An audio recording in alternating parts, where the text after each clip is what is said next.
So we began studying last week the laws of kashrus, and specifically what's called separating between meat and milk.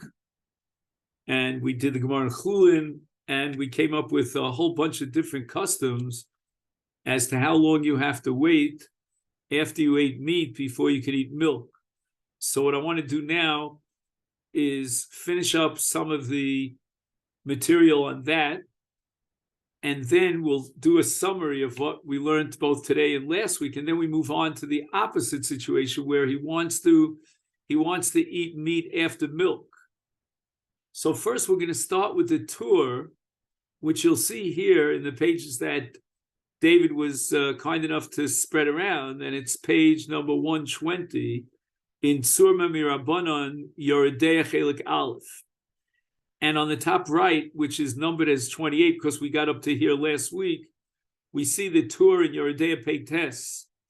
And the tour, I think, even though it's short and sweet, but it's very, very fundamental in terms of eating milk after meat, because basically the tour presents two different approaches, and we'll see how we paskin, as to why we have to wait in order to eat milk after meat.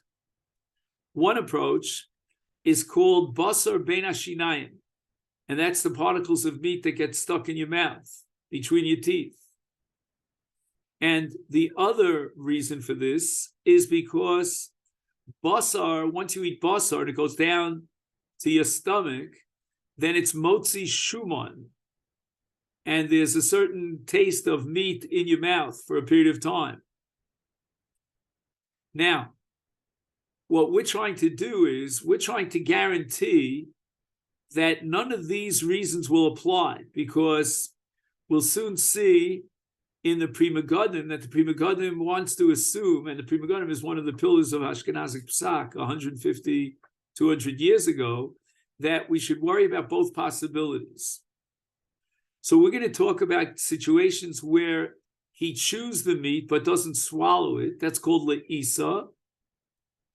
And we're going to talk about a case where he, let's say, eats a tavshil of basar, and he's got shuman that comes up from the bottom. So he says the following: Ubetoch hazman, within that period of time, let's assume, as we mentioned last week, there are many shitot, many opinions and minhagim as to how long you have to wait.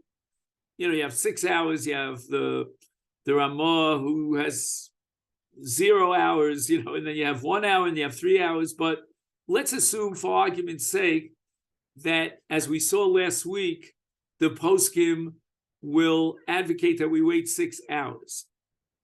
Now, after we wait 6 hours, then basar bein hashinayim is no longer asur.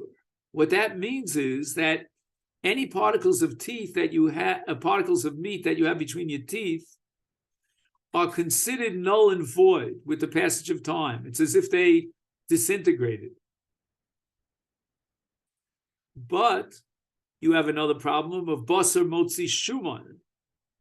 Now, how long does the taste of the basar remain in your system, and it sort of like comes up on you?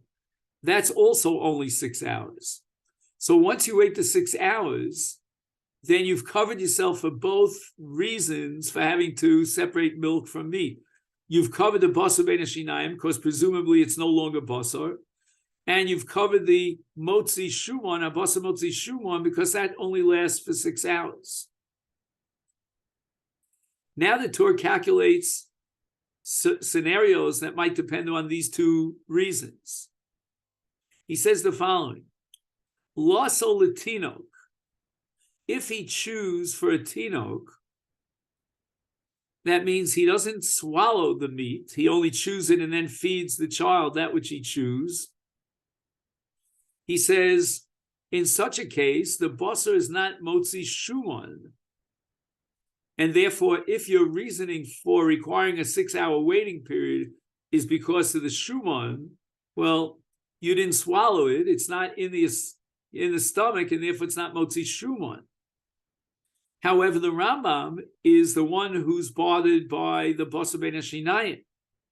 So therefore, even in a case where he doesn't swallow the meat, he only chews the meat, and therefore there's no shuman, nevertheless, you have a problem once he chews the meat of basar bein hashinayim. However, after 6 hours, as we said before, even the Rambam, who's worried about basar bein hashinayim, is no longer concerned with basar bein hashinayim. So that according to the Rambam, when you chew the meat, you have to wait 6 hours, even if you don't swallow the meat, because the Rambam is dealing with basar bein hashinayim. After the 6 hours, you're okay, because the basar bein hashinayim is not a problem after 6 hours, nor is the shuman. So that even though laso latinok, he does not have a problem of shuman, of being motzi shuman, because he didn't swallow the meat, but nevertheless, he has a problem of basar bein hashinayim, and that problem, like the problem of shuman, is resolved after 6 hours. So, which of these two reasons do we accept lahalacha? The Pri Megadim writes that we should accept both reasons l'chumra, and therefore, in the case of loes, where he chews it and then he spits it out, then he still has to wait 6 hours because of the Rambam's position on basar bein hashinayim. But now we have another issue. What about a tavshil sheyesh bo shuman? In other words, you have, let's say, a cooked food that has some rotev, some, let's say, gravy, meat gravy in it, and it doesn't get stuck between your teeth. Everything here is just liquid. But the problem is that you have shuman. And now when you swallow this soup, let's call it, which has some sort of meaty fats in it, it has, let's say a gravy of meat, for example, there won't be a problem of the Rambam of basar bein hashinayim. The Rambam would be okay with this. You can eat milk immediately afterwards because there's no basar bein hashinayim. You just rinse your mouth out and you're okay. But on the other hand, you have the reasoning of the other Rishonim who argue that the separation between milk and meat, milk following meat, is because the meat is still motzi shuman. And since you're eating the tavshil, then you're going to have shuman that goes into your body, that goes down to your stomach. We'll call it the gravy, the meat gravy. It's not caught in between your teeth, but it is down in your stomach and it's being motzi shuman. So in the following two cases, we would have an afkamina between the two svaras as to why we wait 6 hours. Case number one is lois latino without belia. He chews the meat. The meat is stuck between his teeth, but he doesn't swallow it, so there's no shuman. And then we have the case of a tavshil shel shuman, where there's no particles between his teeth, but then there's motzi shuman. And the Pri Megadim says we have to be machmir for both shitos. So the only case where we could possibly be matir would be, listen carefully, if you ate a tavshil that has shuman in it, shuman shel basar, but you didn't swallow it, you spit it out. Now you covered mimanavshach, as we say, no matter how you slice the cake. Even though you had fleishiks in your mouth, but you didn't swallow it, so there's no shuman coming up from your stomach. And even though you had fleishiks in your mouth, but you didn't chew anything solid that would have created basar bein hashinayim. So at this point, we would say that mimanavshach, no matter how you slice the cake, as we say, or how you slice the meat in this case, you would be allowed to eat milk immediately afterwards. You don't have basar bein hashinayim, and you don't have shuman being motzi because you didn't swallow the tavshil. Again, it's hard to imagine. Maybe you could help me out with this. I was trying to sort of rack my brains and come up with a scenario where you have a fleishig tavshil, but you chewed it without swallowing it. I guess it still has, let's say, pieces of pasta in it, let's say. So you made a fleishig pasta for the child, and you chew it up and spit it out. But maybe you can come up with a better case. Comes along the Pri Megadim, and this you'll see quoted by the Pischei Tshuva, he was Hungarian, in number 29, and he says, Im loes latino tavshil shiespo shuan. He's chewing a tavshil that's fleishiks. But the meat element in the tavshil is only a liquid. And then he spits it out in order to feed the tino. L'chora, says the Pischei Tshuva, l'cha pirushim ein tzarich lahamtin. He can eat milchiks immediately in that case. Why? The moshech leka, there's no problem with the shuman being pulled up from the bottom of his stomach because lo achal, he spit it out and he didn't swallow it. Ben eshinayim leka, because there's only liquid elements of meat. There are no solid particles of, a piece of steak that are getting caught between his teeth. But the Pri Megadim says, Yesh lahachmir lahamtin sheishos mishum lo plug. Now, honestly, I never knew that the Pri Megadim was like a low plug type of guy, if you know what I mean. Once you apply low plug, then you're really stuck. You're always going to be machmir in a low plug situation. And I'm troubled by this low plug. I mean, the whole business of waiting after meat for milchiks is all drabanan. You're not cooking meat and milk together, so there's no bas b'chov do rice. The whole thing is harchaka. And now you're telling me, well, once we institute this harchaka and you have to wait 6 hours, then we're going to make it a across the board prohibition requiring 6 hours. You're not allowed to eat milk before 6 hours passed, even when there's absolutely no reason to wait 6 hours. You don't have the bas shinayim in this case. You don't have this motzi shuman in this case, but low plug. Low plug means, I see this as fleishiks because it does have fleishiks in it. I am chewing it up because I want to feed the tinok. Wait 6 hours. Because had there been particles of meat, you would have to wait 6 hours because of the Rambam. Had you swallowed it, you'd have to wait 6 hours because the shuman, even if there's no particles of meat. Omnam, he writes the following. Im tam basar beli lilososo polto ain't sarach hamtana. So what does it mean, tam basar beli lilososo? So we're talking about a case where not only is there no achila, he didn't swallow it, but he didn't even chew it. Tam basar. Again, I'm pressed for a scenario. Let's say a person puts a piece of meat in his mouth.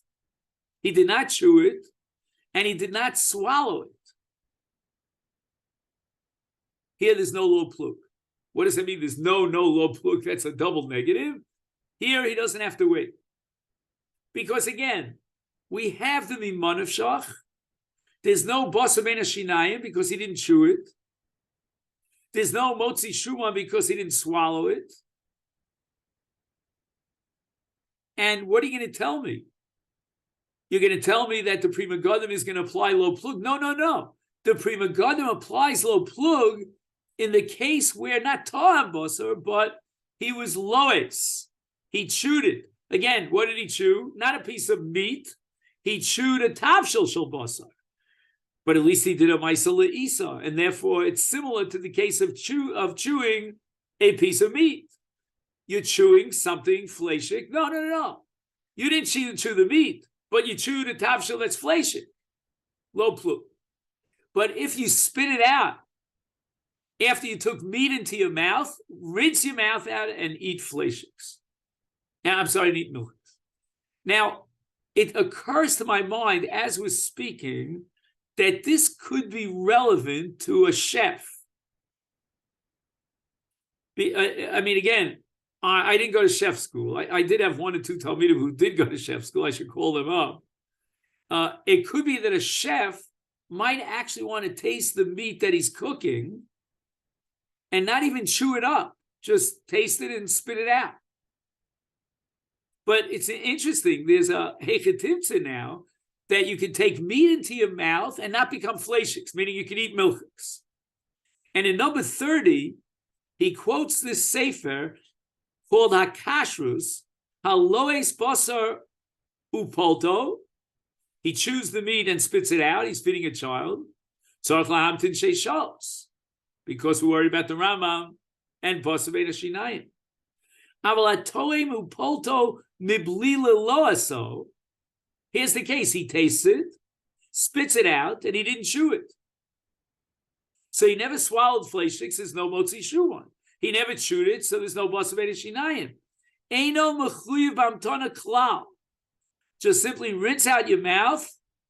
Make sure your hands are clean, either by washing them or looking at them very carefully, and you have no meat on your hands, and you're allowed to eat milchiks. So this, my friends, is the Gevaldige Kula of the day. You hear this? It paid to learn last week for an hour and today for another few minutes in order to come up with this Gevaldige Kula. That next time you take meat into your mouth and spit it out, just rinse your mouth out, make sure there's no meat on your hands, and eat milchiks. Gesundheit. Tremendous Kula. You have to write a letter to the editor. Dear editor, I'm so excited about this great Kula that I heard from Rabbi Burzon today. Okay. Now we get into the issue of Ketana. We know that a father is obligated in the chinuch of his child. And we know that amongst the various areas of chinuch, kashrus is a major, major area. I once mentioned to you, if you remember, maybe it was a couple of years ago, that Chassam Sofer had a tshuva about someone who had a child who had to be institutionalized.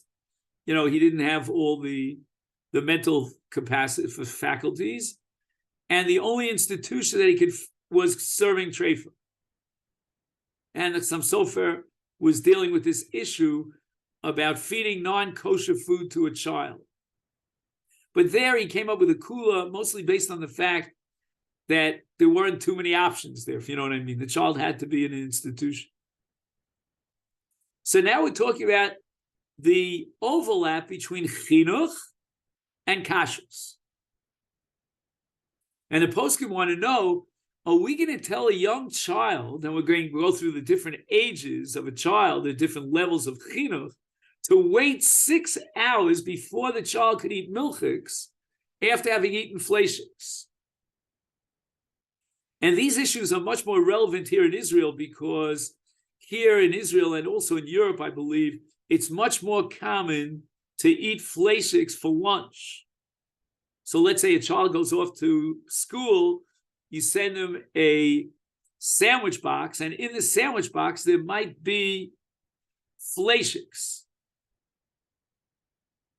So now the question is, the child comes home from school, he had a fleishik meal, let's say at 1 p.m., and the child is in pajamas already at 6 p.m. Are you going to say to him he can't eat, milchiks and maybe even candies, milchik chocolates? So the poskim are going to get into this, and they're going to separate and differentiate between different age levels of the child.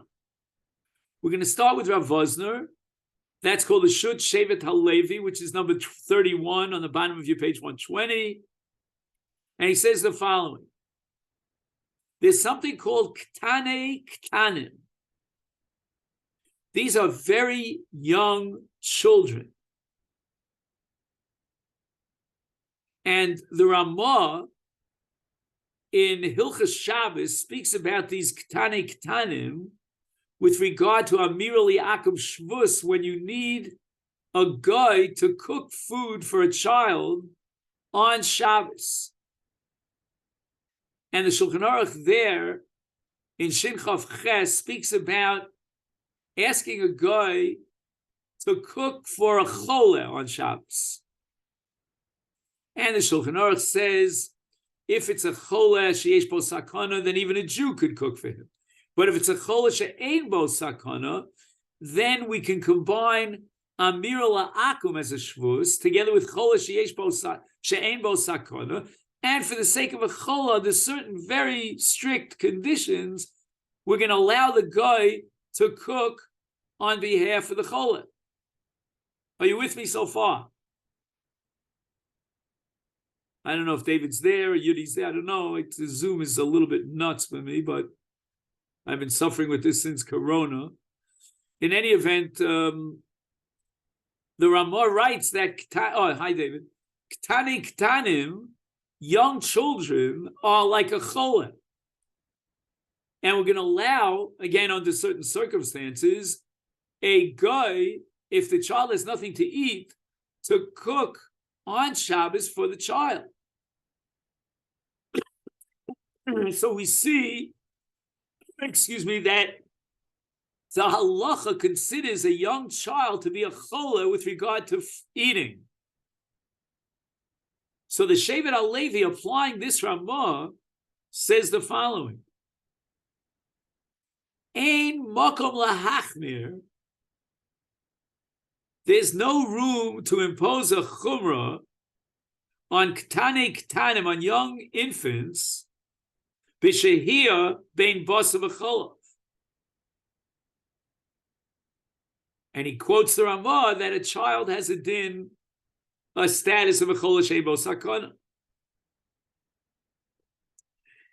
Now, Rav Ovadia Yosef has a very, very fascinating tshuva here on this topic of kashrus for ktanim and chinuch, which I believe has ramifications way beyond the Shevet HaLevi. So the Shevet HaLevi is very straightforward. We don't have to impose upon a very young child to wait between fleishiks and milchiks because he has the status of a chol. And that was the Ramah in Shin Chav Ches. However, Rav Ovadia throws a different halachic principle into the arena, and that's called sfek sfeka, a double suffix. And he writes, Umiu b'ktanim yesh makom lomar she'efshar lahakel, that we can be makil and not require that the child wait 6 hours before he eats milchiks. He says the following: we have one issue about whether or not we're allowed to feed Easter to a katan. That's called the misfei lebi yadayim.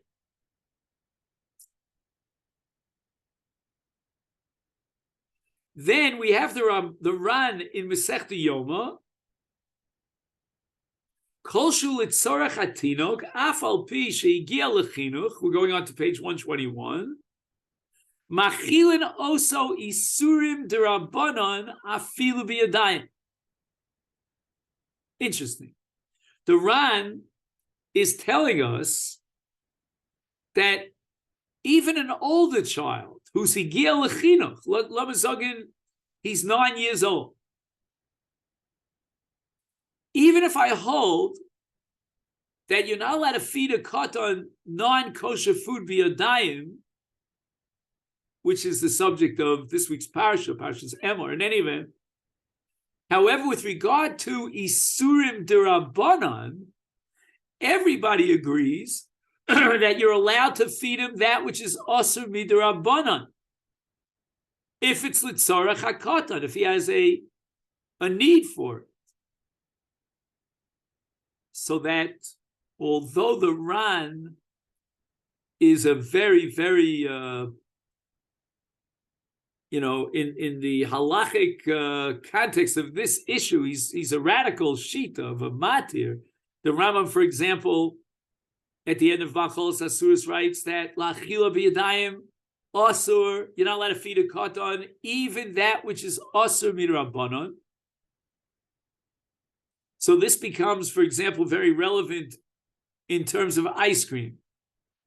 Ice cream very often has cholav akum in it. So let's say cholav akum is also, but it's only also the Rabbanan. Can I feed him this ice cream that has cholav akum in it? Let's say if I want to take the Rambam's position, I'm not allowed to do that. The Ran would say it's okay because cholav akum is not awesome in a Torah, it's only awesome in a Rabbanan. So now, when we want to feed a child milchiks after meat, in the worst case scenario, you can call that an Isa D'Rabbanan, which according to the Ran, even in the case of a cotton shegia lechinuch, you're allowed to feed him an Isa D'Rabbanan. We would not rely on the Ran as one suffix, given the fact that the Rambam disagrees with the Ran, but now we have another issue. And he says the following, that even though the Ran is not accepted l'halacha, but rather we paskin like the Rambam, and that's the Shulchan Aruch. However, we have a machlokes about waiting for milchik, waiting to eat milchiks after fleishiks. The Ramah writes, that's what we saw last week, in Siman Peches, that the minhag in his medinos is to allow eating cheese almost immediately after you eat basar. Okay, he says wait an hour. And even though we don't accept that opinion, we wait 6 hours, but nevertheless, we have a suffix on this issue. Now we can combine two sveikos, says Rabbi Vadim, and make it into a svek sveika. Number one, it's only an Isa D'Rabbanan, and we might be allowed to feed a child with our hands actively an Isa D'Rabbanan if the child needs it. Number two, I'm not even sure if it's asur, because we have the shita that misuda l'suda only requires akiras hashulchan, kinuach hapeh, and so forth and so on, and you can eat milk immediately after you eat meat. And even though here too we paskin l'chumra on that suffix, but nevertheless we still have the opinion that it's permissible. And therefore, in terms of giving a child milchiks after fleishiks, you know what this means in Israel, right? You have a double suffix. You might be allowed to give him something that's osam b'rabbanan, and even if you're not allowed to because of the Rambam shita, but nevertheless, you don't have to wait. Even if you're an adult, you don't have to wait after meat to eat milchiks. And therefore, the Yabia Omer comes to the conclusion that, you know what, let's train the child to wait an hour,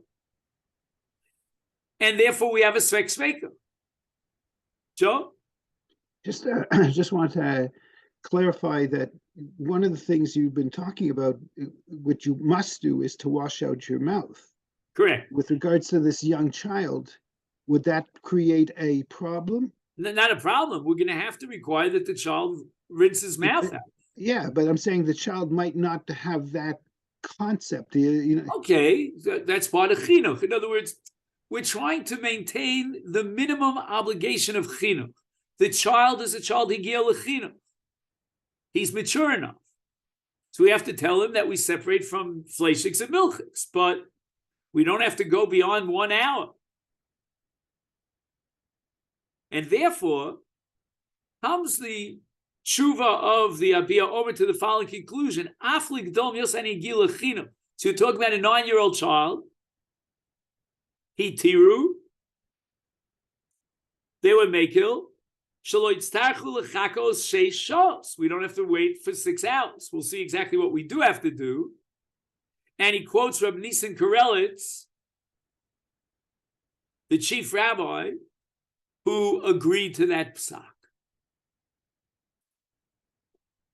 So based on this logic and this approach, we're going to see numbers 33 and 34, the Chut Hashani and the Yalkut Yosef, which is also Ravad Yosef. And he writes the following. Number 33, you have it? Shir gil achinuch l'archaka bein basar lecholov, as long as the child is old enough to understand that you're not allowed to eat basar v'cholov together. We don't eat meat and milk together. Once the child reaches that state, he understands, let's call it a 3-year-old, a 4-year-old, a 5-year-old, then asu harchaka beineim. And Keva Demikar did mutar lechol gvina miyad achar basar, since according to the Ramah, strictly speaking, you're allowed to eat milk after meat as long as you rinse your mouth out and you wash your hands. And yesh omer tzarich lahamtin shachas, okay, will require 1 hour of waiting. Therefore, efshar lechayev es hakoton shegiya lechinuch ad 9 shanim lahamtin sheish shos milechol gvina achar basar. We will not impose upon a katan an Isser, prohibition, that would enjoin him from eating gvina after basar. Therefore, the chiyuv of chinuch at this point, once he's 3 years old, 4 years old, 5 years old, up to 9, is to teach him to wait 1 hour, require him a 1 hour wait, and then allow him to eat milchiks. Okay, that's up to the age of 9. So in between, let's say 3 or 4 and 9. Gam mamtakim chalaviyim. You see, here we get into the following issue. We're only giving him the milk because he has a tzorah. There are chocolates that are milchik, and there's no real tzorah for him to eat the chocolates. He says, no. That's also called litzorah. The child wants to eat chocolate. Give him the chocolate. He waited an hour, give him the chocolate. But now the child is 9 years old. He says, just like with regard to the Mishnah in Yoma, that says that when a child reaches the age of 9, he starts fasting on Yom Kippur. We train him what's called tainashos. You know, he shouldn't eat breakfast that morning of Yom Kippur, wait till lunch, blah, blah, blah, whatever it is. So too, with regard to eating milchiks after fleishiks, we should be training him l'suda. Now, what is l'suda with regard to the mitzvah of chinuch? B'archaka zu shebein suda l'suda shel katan hu im ragil lahamtil shalosh or arba shos bein suda l'suda shelo. A child eats more frequently than an adult. So it's a 9-year-old who, let's say, usually will wait 3 hours until he gets hungry again. Let him wait what would be l'suda for the child, 3 hours or 4 hours. If, however, the child eats every 5 hours, then he should be waiting 5 hours. When he gets close to bar mitzvah age, lo mazogan, he's 11 or 12, at that point, he should be waiting a full 6 hours. And in Yalkut Yosef, also authored by the Abiyah Omer of Avad Yosef, he writes, and we'll skip down in number 34 to line 5, Havel ein lahakil liten litinokos shegiel lechinuch mamtakim v'shokolat sheish b'hem tarov v'schol. He says that with regard to chocolates and the like, mamtakim, we wait the full 6 hours for the child, if he's a giel lechinuch.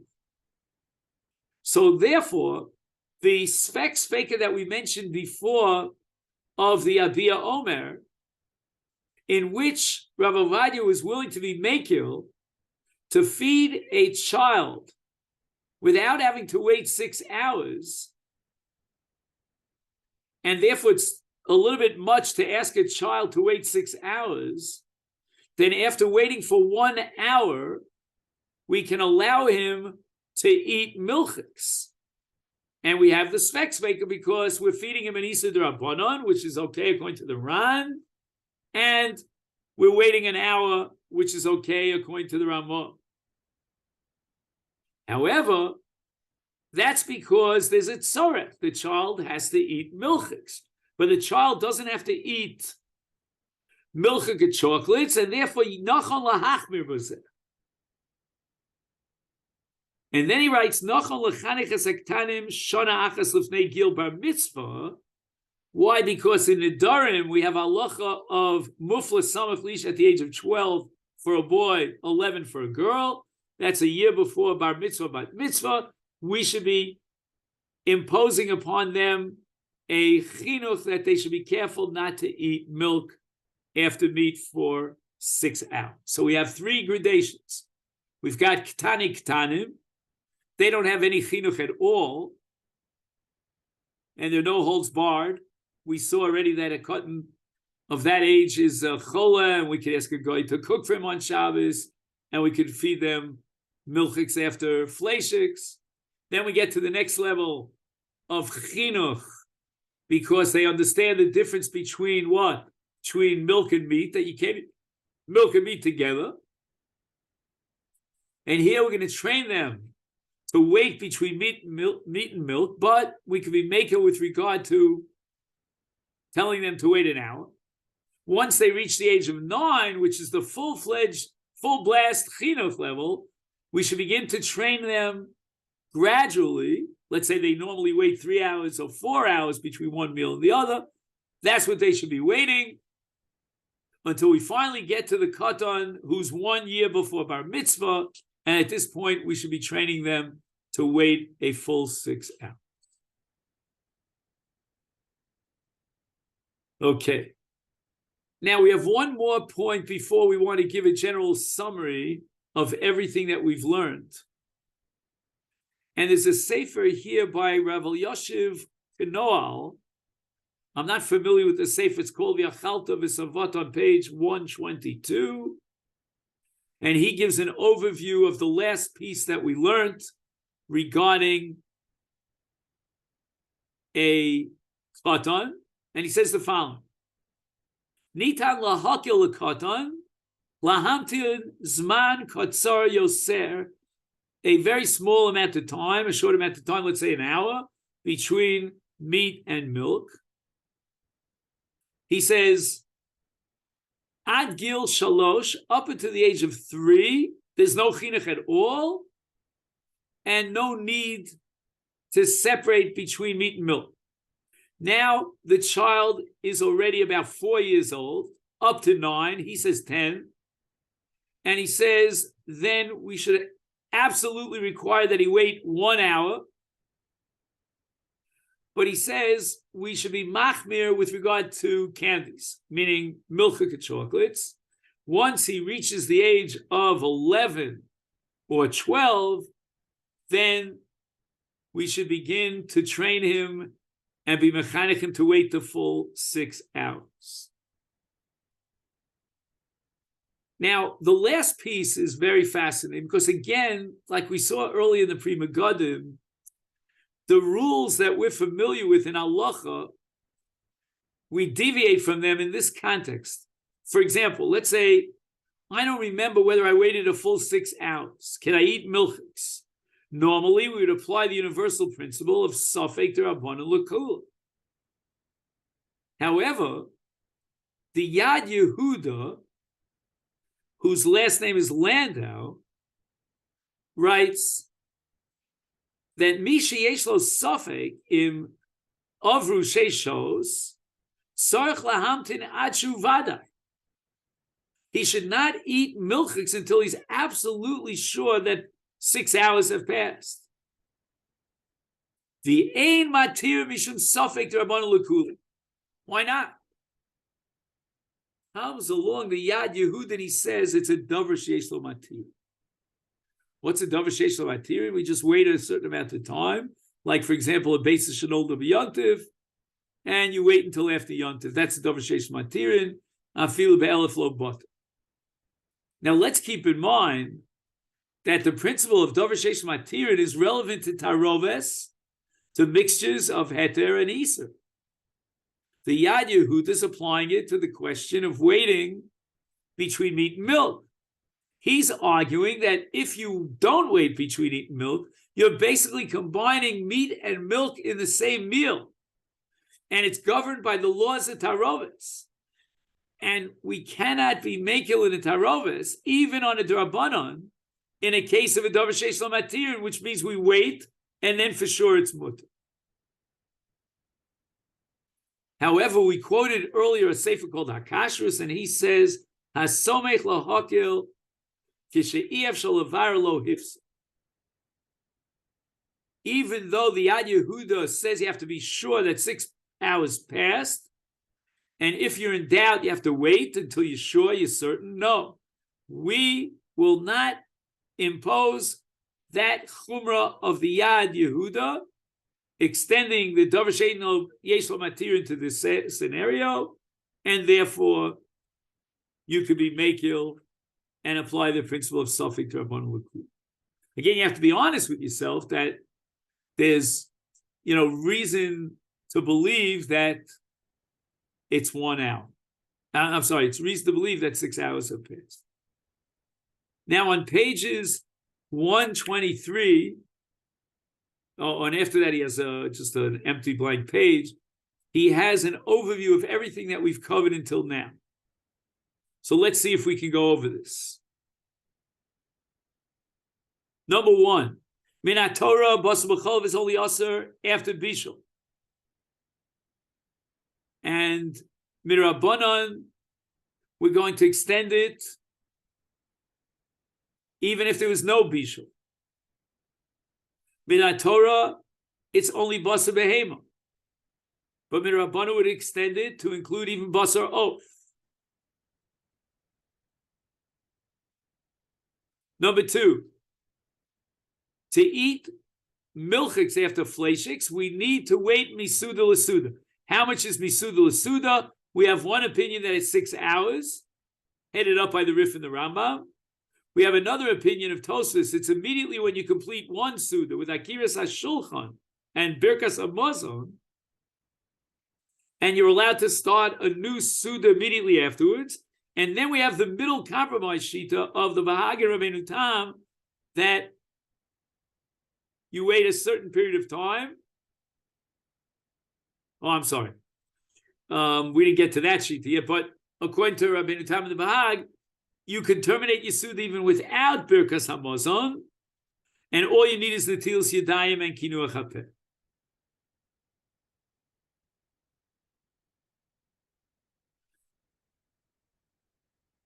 And the Ramah is the one who comes up with this compromise shita.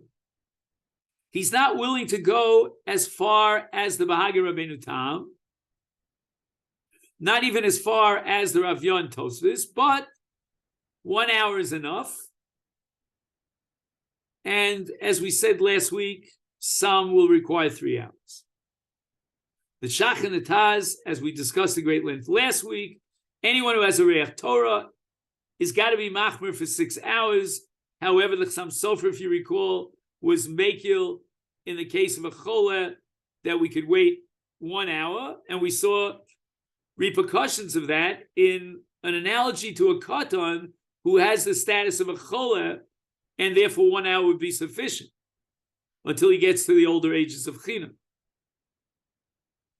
The Abiyah Omer was mekil even in a choli ktsas. And Rabbi Omer had the following scenario. Let's just review it quickly.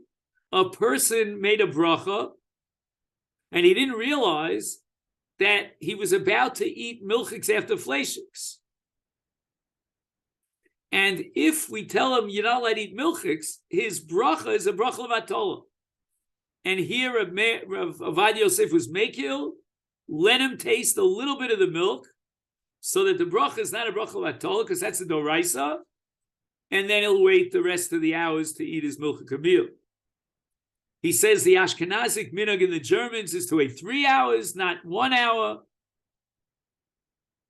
And we have one opinion that says all you have to do is wait 5 hours and a little bit more than 5 hours. In my family, we have the minhag of waiting 5 hours and 20 minutes into the 6th hour. Some say 5.5 hours. And Rav Avad Yosef says, B'shas chak, you can rely on that shita that 5.5 hours is enough, and especially if you only ate chicken. And then we have Rab Shlomo Zalman Auerbach, who said that even if you have the minhag of waiting 3 hours, you should change your minhag and wait 6 hours. He's not a fan of the minhag of 6 hours.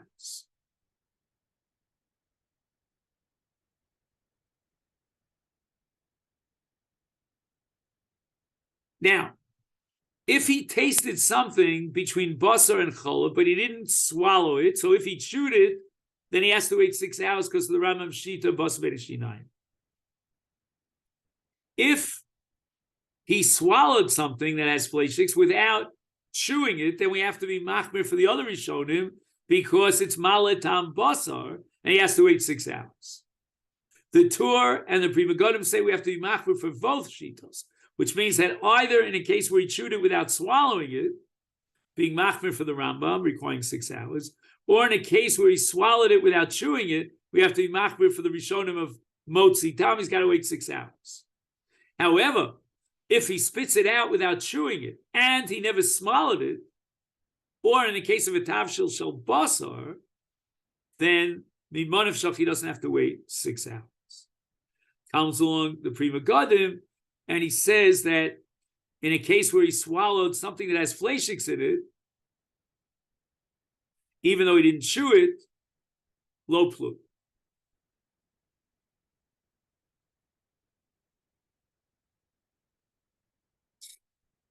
Okay, and then we had the discussion about katanim, which we joined. And now we move on to page 126, and that's eating cheese and then eating meat after cheese. Amar Rav Chizda, the same Gemara in Chulin that we started with. Achal basar asur lechol gvina. Okay, that we know. And we discussed this at great length. You don't eat milchiks after fleishiks. But mutal lechol basar, if he ate gvina, he's allowed to eat meat after the gvina.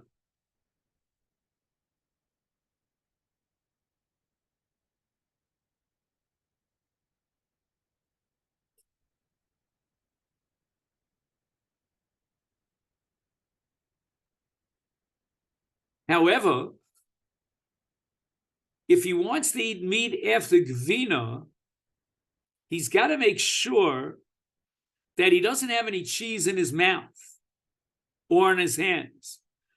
So we're going to require adochas hapeh, rinsing out your mouth after cheese, and netilas yadayim, and washing your hands.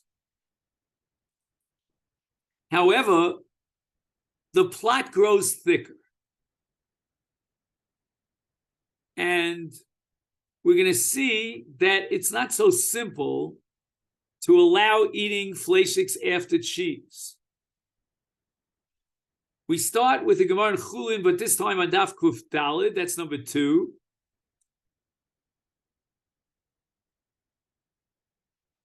Tana Igra Chamua de Rabbi Amma. Of ugvina necholim ba'afik kiryon. Rashi says there hefker she'ein nizar bahen. He doesn't have to be careful about eating cheese after poultry. Who tani la v'hu amar la. And now the question is, when he's eating chicken after milk, after cheese, whether or not he needs the tilas yadayim and kinuach hapeh. And the Gemara has different parts. We're not going to go through the sugi. We don't have too much time. But Beit Shammai say that he has to wash his hands and wash out his mouth. Beit Hillel omer meidiach, hu adilim kaneach, etc., etc.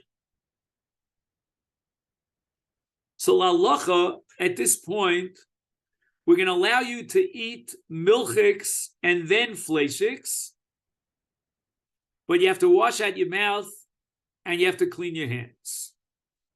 So Shulchan Aruch says, "Ochal gvina mutar lechol achar basar miyad, ubilvad she'ayin yadav." Okay, either he washes his hands or he looks at his hands.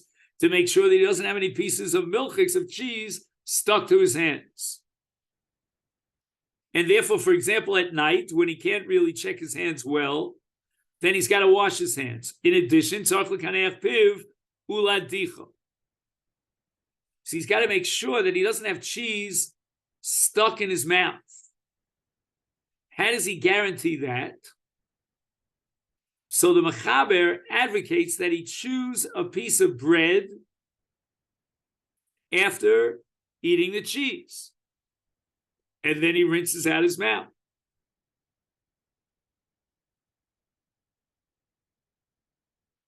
And then at the end of this paragraph, if he's going to eat chicken after cheese, here's the first time that we've encountered a kula because it's basar of, which is not d'oraisa, as opposed to basar behem.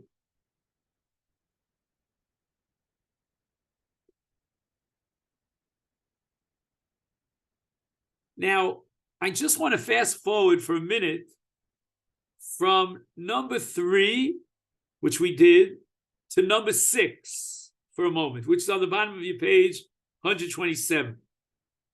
The Ramah writes, Yesh machmirim afilu bebasar achar gvina. There are those who took upon themselves a chumrah not to eat meat after cheese. And that minhag reverberates la'aloch la'maisa in the case of gvina kosher. Hard cheese. What's hard cheese? Ein ochlim achreha afilu besar of. We don't even eat chicken after hard cheese. And it's exactly the same as eating milchiks after fleishiks. Wait the full 6 hours. V'yesh makilu. But at the end he says, Mikol makom tov lahachmir. We should be machmir.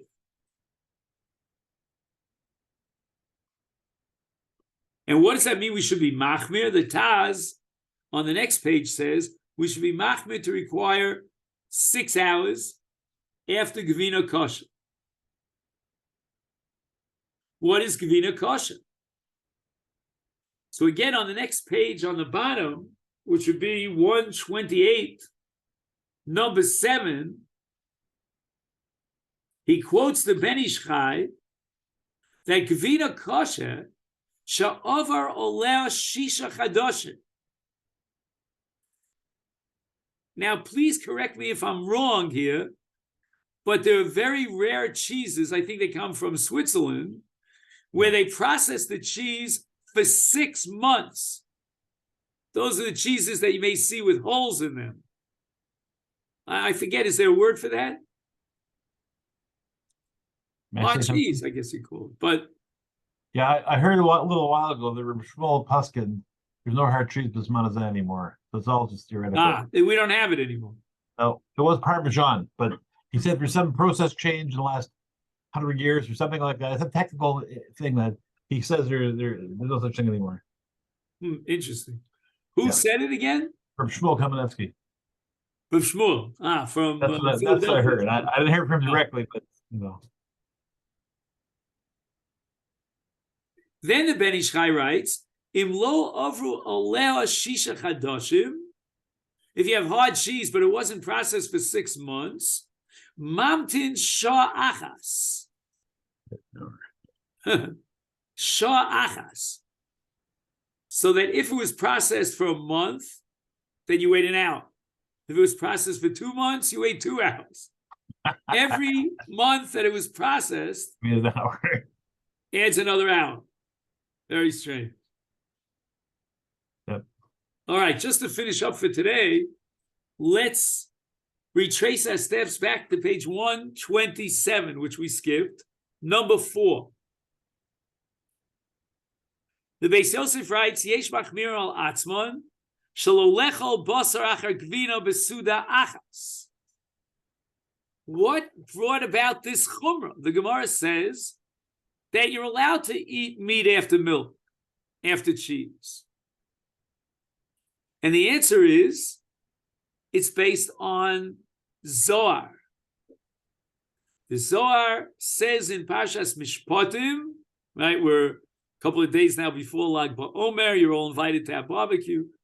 Anyway, so the Zohar says, Ashkan dechoma di ochel hai michlo kechado, o b'shat achado, b'suda chadto, arba yomin it chazia gedia.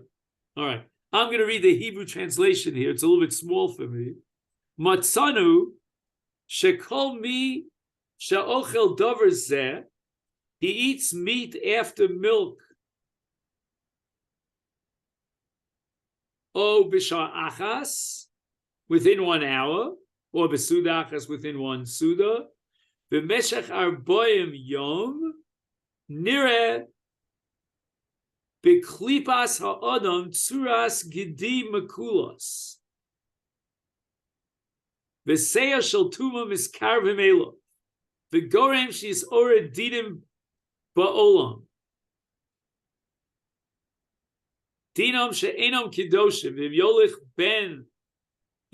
ben b'yomim elam elavim lo, lomer machnisim b'ben ze neshama misitra diachra. Okay, so this is a lot of stuff about sitra diachra, and basically saying that eating milk or cheese, for example, after meat in the same suda or immediately afterwards is not a good thing. It creates a certain kind of metaphysical, Kabbalistic, Sitra Achra impact on the soul, which is passed on even to his child. Ukvar Kosav Mordechai, Sherameir Mirottenberg, that was the Rebbe of the Rosh and the Mordechai, Hayanoeg Shelo Lechol Basar, Behema V'chaya Acher Gvin, not to eat meat after cheese.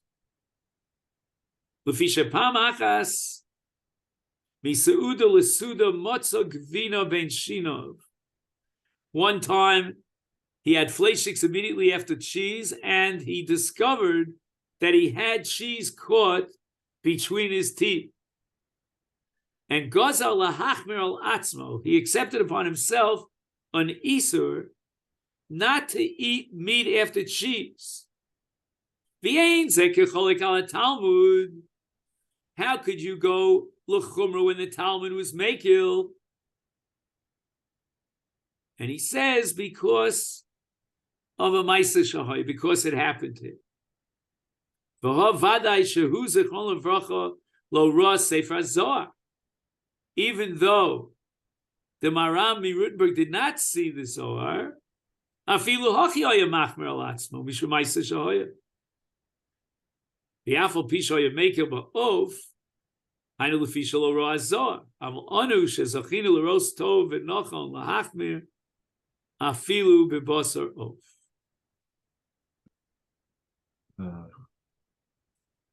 So again, based on this entire presentation of the Zohar on the one hand and the Mordechai on the other, even though halacha l'maisa, we pass like the Shulchan Aruch that you're allowed to eat meat after gvina, but that's only mikra din. But on the other hand, tov lahachmir, but we're going to add the qualification that tov lahachmir in certain kinds of cheeses that were processed for a long time. So when the, Did so you when the say Beis something? Yosef, so when the Beis Yosef says over here not to eat meat after cheese, he's talking the hard cheese number one. I don't know. Just says, and is he talking? He says ben suda lasuda. Even after 6 hours, he's saying? No. He's not saying that. He's just impressing on us that we shouldn't be eating fleishiks and milchiks in the same suda. So therefore, even though he started with milchiks, if he eats fleishiks in the same suda, that's something that should be avoided. Even though mikra din, it's mutter. Right. And let's just, I think we're already finished with that time, but let's just add 2 minutes and see number 5 in the Abia Omer. Harotze lechel basar achar shachal gvina. Should he be waiting? And he says, Maskana de Dina, Shemikra din mutal lechel basar achar gvina. According to the strict letter of the law, you're allowed to eat meat after cheese, but you have to wash out your mouth and make sure that your hands are clean.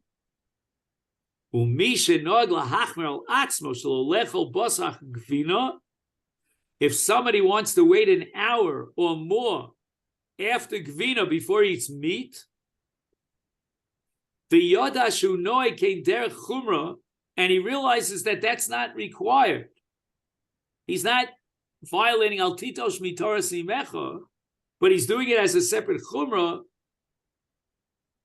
V'yeshlo tzarch levatel minhago. He could do atara, and he could be mater his minhag.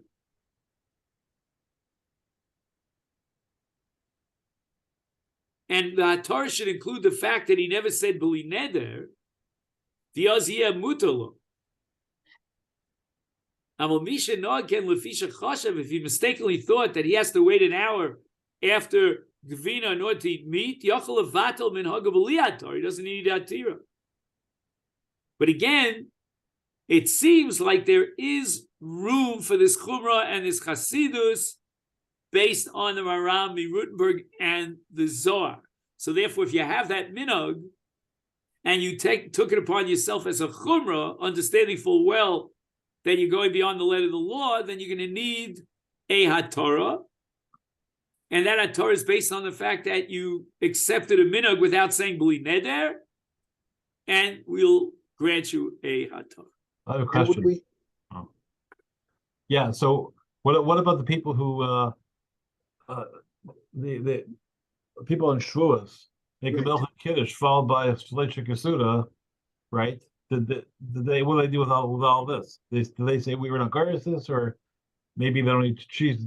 It seems from the Ramah, at least, that we should discourage that, because the Ramah writes tov lahachmir. So to eat cheese and meat in the same meal, and the minhag that I'm familiar with, I don't know if you have this minhag, is that after he eats the balinces or whatever he eats on Shavuos, he should make a bracha achrona and walk around the street a little bit and then have a fleshika meal. Right. But would you not say that because I was thinking that because you have the mitzvah, you have this inyan that's throwing off the other reach ra or whatever it is that's making it that you shouldn't eat it. In other words, because it's l'shem mitzvah or something like that, then it's taking it over. I don't know. I'm not familiar with that, Joe. If Wondering if that was that. Yeah, I don't. That's I'm not, why you.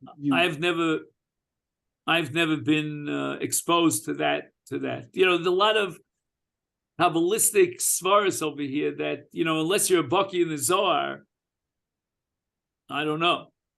But I would be afraid to be making. I think the accepted minhag, as far as I know, is to terminate that meal and wait a while, and after an interruption, start a new meal.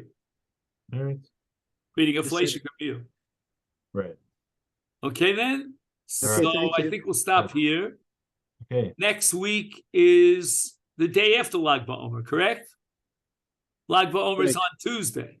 Right. If I got that right. Yeah.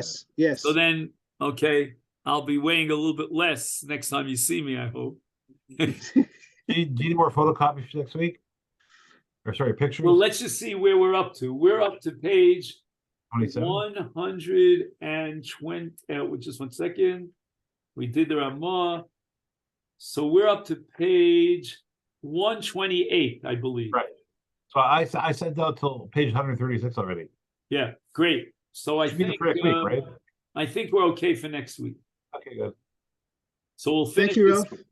Next week, we'll make a siyum on this issue of waiting between milchus and meat, and then we'll see where we go from there. Okay, then. Okay. Thank you, Ralph. Thank you so much. Okay. Have a good day, everybody. Yeah, you too. Call too. Bye bye.